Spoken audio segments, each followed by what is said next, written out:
নমস্কাৰ অসমবাসী ৰাইজলৈ মোৰ ধন্যবাদ জনালোঁ। আজি সংবাদমেলৰ যোগেদিয়ে আৰু আমাৰ সংবাদ মাধ্যমৰ সকলোকে মই ধন্যবাদ জনাইছোঁ।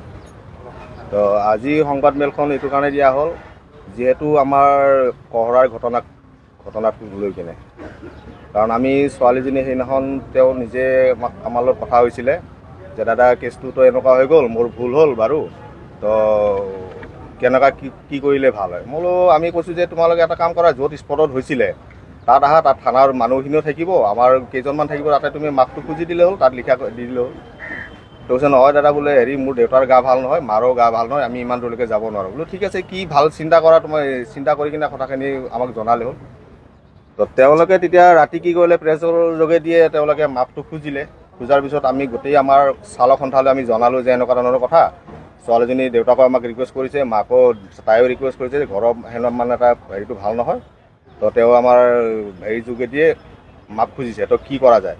তেতিয়া আমাৰ চালক সন্থা যিমানখিনি চালক আছিল আমাৰ নৰ্থ ইষ্টত অসমত, গোটেইখিনি এইটোৱে ক'লে যে ঠিকে আছে, ভালেই হৈছে, সৰু ছোৱালী, আমি ছোৱালীজনী আমি ইমান হাৰাছমেণ্ট দিব নিবিচাৰোঁ, কাৰণ আমাৰ তেনেকুৱা ধৰণৰ আমাৰ ঘৰত ছোৱালী আছে, তো আমি হাৰাছমেণ্টটো আমি ইয়াতে সমাপ্ত কৰিছোঁ। তো কথা গ'ল, আমি তাৰপিছত আমি যিজন ড্ৰাইভাৰৰ লগত সংঘটিত হৈছিলে সেই ড্ৰাইভাৰজনৰ ঘৰত আমি গ'লোঁ। তেওঁৰ ঘৰ আছিলে ঢিঙত।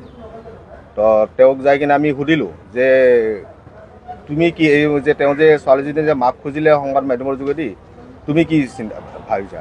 কৈছে দাদা আপোনালোকে যিটো ভাল দেখিছে সেইটোৱে মোৰ কাৰণে, যদি তেওঁ তেনেকুৱা মাপ খুজিছে, মোৰো তেনেকুৱা ছোৱালী আছে বা মোৰ ভণ্টি আছে, মই তাতে সন্তুষ্ট, ইয়াতে কেছটো আমি সমাপ্ত কৰিছোঁ।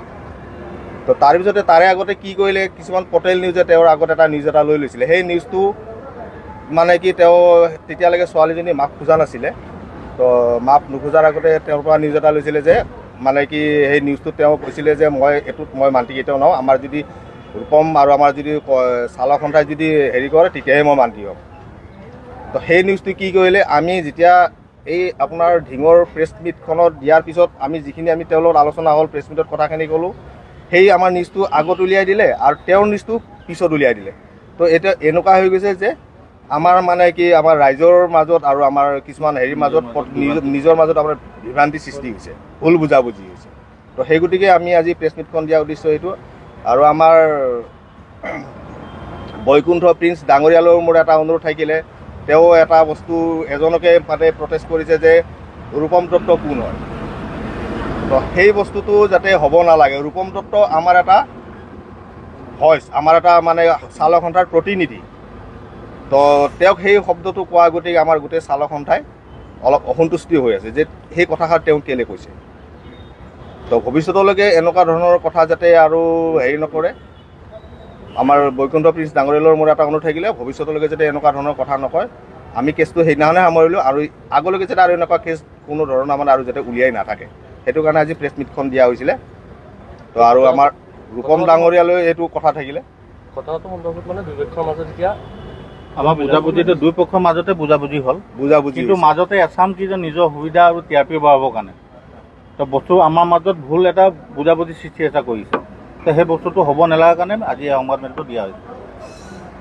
আৰু আপোনাৰ মোৰ অসমৰ যিখিনি আমাৰ চালক সন্থা আছে, ট্ৰাকৰ পৰা বাছলৈকে, আমাৰ নাইট ছুপাৰলৈকে, আপোনাৰ আল্ট্ৰা বাছ, ট্ৰেভেলাৰ বাছ, যিমানখিনি আমাৰ চালক আছে, সকলো চালকলৈ মোৰ এটাই অনুৰোধ, যাতে সকলোৱে ভালে কুশলে গাড়ী চলায়, ৰাস্তাত যাতে কোনো ধৰণৰ যাতে মানে আপোনাৰ খেদাখেদি পেচেঞ্জাৰৰ লগত হেতালি কৰি যাতে গাড়ী নচলায়। আৰু ট্ৰাকখিনিকো আমাৰ যিখিনি আমাৰ অসমৰ ডাম্পাৰ আছে, কিবা আছে, ট্ৰাকৰ ড্ৰাইভাৰখিনিকো আমি এইটোৱে কৈছোঁ যে অকণমান সময়ৰ কাৰণে যাতে খেদাখেদি কৰি যাতে ৰাস্তাত যাতে কোনো ধৰণৰ তাৰমানে বিপদ আপদ যাতে মানুহ নঘটায়, ভালে কুশলে সকলোকে চলাওক, মোৰ সেইটো এটা অনুৰোধ থাকিলে। লগতে আৰু এটা, যাতে আজি যদি কোনোবা ড্ৰাইভাৰ যদি সুৰাপান কৰি গাড়ী চলাই আছে, তো আমি কিয় সাধাৰণ জনতাই নিজে দেখি আছে যে ড্ৰাইভাৰজন সুৰাপান গাড়ী চলাইছে, তো সেই পাব্লিকে গৈ ড্ৰাইভাৰজনক ধৰি আৰক্ষীৰ হাতত গতাই দিয়ক। সেইটোতো পাব্লিকে নিজে কৰিব লাগে, কাৰণ আপুনি ঘটনা হৈ যোৱাৰ পিছত কথাটো কাৰোবাক ব্লেম দি লাভ নাই। সেইকাৰণে ঘটনা হোৱাৰ আগতে যদি আপোনালোকে দেখিছে কি ড্ৰাইভাৰজনে সুৰাপান কৰি গাড়ী চলাইছে, তাৰ ড্ৰাইভিং ভাল নাই হোৱা, তাৰ আগতীয়াকৈ থানাত গৈ কিনে তাক গোচৰ এটা কৰিলে হয়, তেখেতক ধৰি থানাত জমা দি দিলে হয় এখন গাড়ী ভালকৈ চলোৱা নাই বুলি। আৰু লগতে এটা কথা ক'ব খোজোঁ, এছাম মানুহে দেখিছোঁ মানে কি নিজৰ মানে টিআৰপিৰ কাৰণে যি কৰি আছে।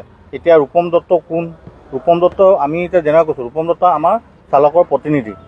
কিছুমানে এতিয়া ৰূপম দত্ত অকলে বুলি নহয়, ৰূপম দত্ত যিকোনো কাম অকলে কৰা নাই, গোটেই আমাৰ চালক সমাজক লৈ কিনে কামটো কৰি আছে।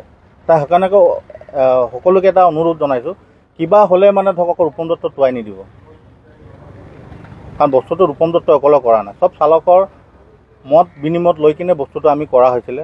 আৰু সেই মত বিনিময়ত মতে আমি ছোৱালীজনী মাফো কৰিছিলোঁ, কিন্তু কিছুমানে নিজৰ পপুলাৰিটি বঢ়াবৰ কাৰণে এই মাজত কথাষাৰ মানে উল্টা পুল্টাকৈ ওলাই ফুৰিছে। কি ছোৱালীজনী কম বয়সে, আমিও জানো ছোৱালীজনী কম বয়সে আমি কিমান তাইৰ লগত কেনেকুৱা কৰিব লাগে আমিও জানো, আমিও মানুহ, আমিও এটা সমাজৰ অংশই। তো সেইকাৰণে চবকে ক'ব খোজোঁ কি আপোনালোকে আমাক লগ দিলে আমিও আপোনালোকক লগ